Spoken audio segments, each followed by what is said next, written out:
Okay, तो मैंने अभी बोला था कि phi E is equal to E A cos theta. In the vector form में हम लिखेंगे तो ई डॉट ए लिख सकते हैं। याद रखो मैंने बोला था कि टोटल फ्लक्स यानी कि पूरा का पूरा जो भी सरफेस रहेगा उसका फ्लक्स फाइंड आउट करना हो तो हम इंटीग्रेशन करेंगे। पहले कोई भी एक का हम फाइंड आउट करेंगे, बाद में उसका इंटीग्रेशन करेंगे तो पूरा का पूरा हमको मिल जाएगा। इसलिए मैंने लिखा है the flux line with the any surface is the surface integration of the electric field over the given surface. यानी कोई भी सरफेस रहेगा और इलेक्ट्रिक फील्ड का पूरा इंटीग्रेशन करेंगे तो हमको पूरा टोटल फ्लक्स इलेक्ट्रिक फ्लक्स हमको मिलेगा। ओके, अभी हम नेक्स्ट थियरी पढ़ेंगे हम गॉस लॉ। ओके, यहाँ पर भी मैंने कुछ इजी करने की ट्राई की है जैसे आपको समझ में आ जाए इजीली। गॉस लॉ है क्या? देखो इलेक्ट्रिक फ्लक्स आएगा तो ही गॉस लॉ आएगा, वरना नहीं आएगा। देखो याद रखना, गॉस लॉ का एप्लीकेशन ज्यादा से ज्यादा एग्जाम में पूछ सकते हैं। शायद एक दो साल पहले बोर्ड की एग्जाम में पूछा था। फर्स्ट वाली जो एप्लीकेशन है वो मैं नेक्स्ट लेक्चर में पढ़ाऊंगा। ओके, वो याद रखा, यानी कि इलेक्ट्रिक फ्लक्स और इसके रिगार्डिंग गॉस लॉ और एप्लीकेशन भी हमको पढ़ना है, वो मोस्ट इम्पोर्टेंट है। ओके, गॉस लॉ की बात करेंगे तो क्या हो, देखो अभी मैं करवा रहा हूँ। याद रखो मैंने पॉइंट टू पॉइंट लिखा हुआ है यहाँ पर। The integration of the electric field over a close surface. देखो पहले शब्द है क्लोज सरफेस, यानी कि क्लोज सरफेस होना चाहिए। Which enclose the charges lets with the earth and towards the Gauss law. Gauss law is one of the fundamental law of nature. एक fundamental law of nature है। Okay, मैं एक example के regarding मैं आपको समझाने की ट्राई करता हूँ गॉस लॉ है क्या। सपोज यहाँ पर मैंने एक स्फीयर लिया हुआ है जिसका सेंटर O है, जिसकी रेडियस R है, और सेंटर के ऊपर ही मैंने एक इलेक्ट्रिक चार्ज रखा हुआ है, प्लस इलेक्ट्रिक चार्ज रखा हुआ है, plus Q।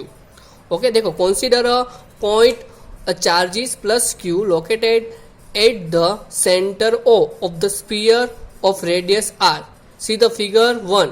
Now we will determine the total flux link with the surface of a sphere. मैं इस जो स्पीयर है उसका मैं क्या फाइंड आउट करता हूँ, टोटल फ्लक्स फाइंड आउट करता हूँ, यानी कि total electric flux find out करता हूँ। यहाँ पर देखो phi is equal total flux find out करने के लिए इंटीग्रेशन और surface E dot d A. देखो यहाँ पर डॉट प्रोडक्ट में निकाल देता हूँ तो क्या हो जाएगा, ई डी ए कोस थीटा हो जाएगा। अभी याद रखो यहाँ पर इलेक्ट्रिक फील्ड कौन सी डायरेक्शन में, due to a point charges is radially outwards, यानी कि बाहर की डायरेक्शन में है। यहाँ पर देखो एक सरफेस लिया, उसका डी ए स्मॉल पार्ट लिया हुआ है, स्मॉल पार्ट मेरे को पूरा सरफेस के ऊपर चाहिए। ओके, तो यहाँ पर मैंने स्मॉल पार्ट लिया E into D A cos theta. यहाँ पर लिखो ये the area vector dA of each surface of the element will be along the direction of E। दोनों एक ही डायरेक्शन में है तो थीटा इज इक्वल टू क्या हो जाएगा, 0। क्यों 0 आया ये आगे मैंने पढ़ा है इसके रिगार्ड। दोनों एक ही डायरेक्शन में है, यहाँ पर थीटा इज इक्वल टू 0 आ गया तो क्या हो जाएगा, phi E D A cos theta, cos 0 यानी कि 1, तो phi is equal to what, integration surface E D A.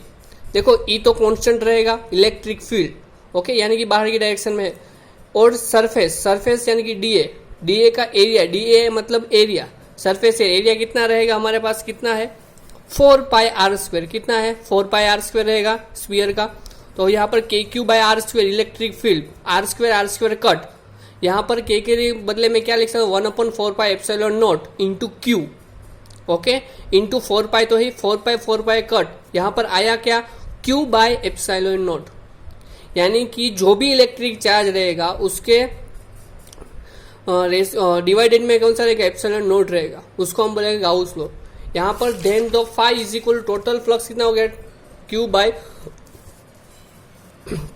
Epsilon naught. अभी गाउस लॉ का मैं स्टेटमेंट पढ़ा रहा हूँ, ये मोस्ट इंपोर्टेंट है 2 मार्क्स के लिए, अदरवाइज 1 मार्क्स के लिए पूछ सकते हैं।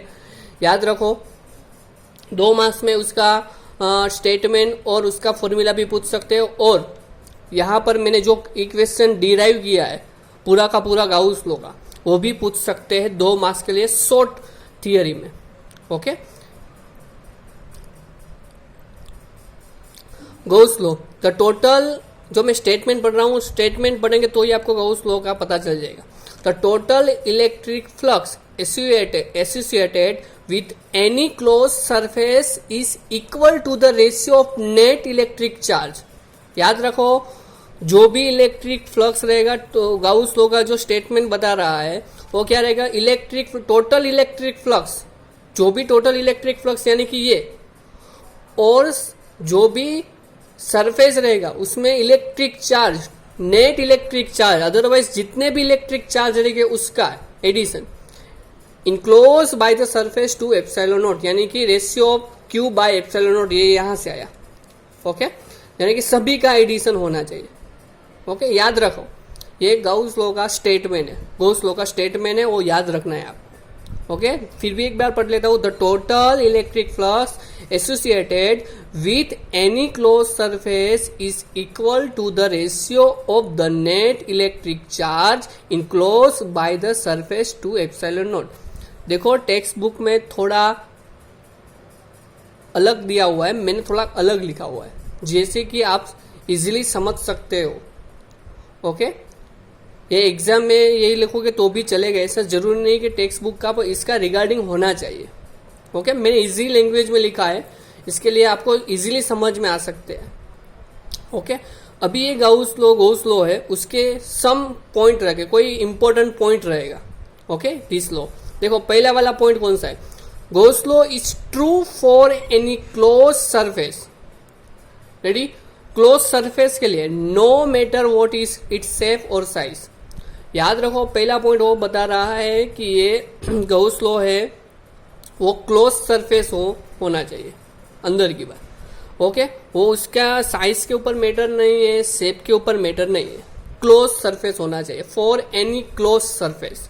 सेकंड वाला बोल, the term Q on the right side of equation, यानी कि यहां पर राइट वाला equation includes the sum of all charges enclose by the surface. The charges may be located anywhere inside the surface. Okay, अंदर की close surface में अंदर कोई भी चार्ज रहेगा उसका एडिशन होना चाहिए। ओके, याद रखना। तीसरा वाला point, the electric field appearing on the left hand side equation in the electric field produced due to a system of charges whether enclosed by the surface or outside it। यानी कि outside के ऊपर, यानी कि बाहर की तरफ electric charge रहेगा उसकी बात नहीं करेंगे हम, उसके इलेक्ट्रिक फील्ड के रिगार्डिंग भले ही इलेक्ट्रिक चार्ज हो बाहर का हम नहीं ले सकते, ओनली फॉर क्लोज सरफेस के अंदर ही ले सकते हैं। ओके, अंदर का ही जो भी सरफेस में रहेगा इलेक्ट्रिक चार्ज वही ले सकते हैं। फोर्थ वाला, the surface that we choose for application is Gauss law is called by Gaussian surface. हम कोई भी सरफेस ले ले, जो भी सरफेस रहेगा वो application of Gauss law is called bye, उसको क्या बोलेंगे हम, गाउसियन सरफेस बोलेंगे। क्या बोलेंगे हम, गाउसियन सरफेस बोलेंगे। Okay, fifth one, Gauss law is useful towards the much easier calculation of electric field when system has some symmetry. यानी कि गाउस लॉ से हम इजीली इलेक्ट्रिक फील्ड की हम कैलकुलेशन कर सकते हैं, वो याद रखना है। ओके, यहां पर मैंने इस लेक्चर में गाउस लॉ और इलेक्ट्रिक फील्ड की मैंने बात की है,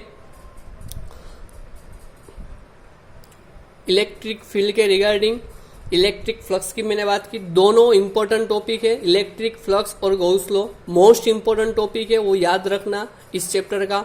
इसके बाद के लेक्चर में, नेक्स्ट लेक्चर में हम गाउस लॉ की एप्लीकेशन हम पढ़ेंगे। ओके, 3 एप्लीकेशन है वो हम पढ़ेंगे।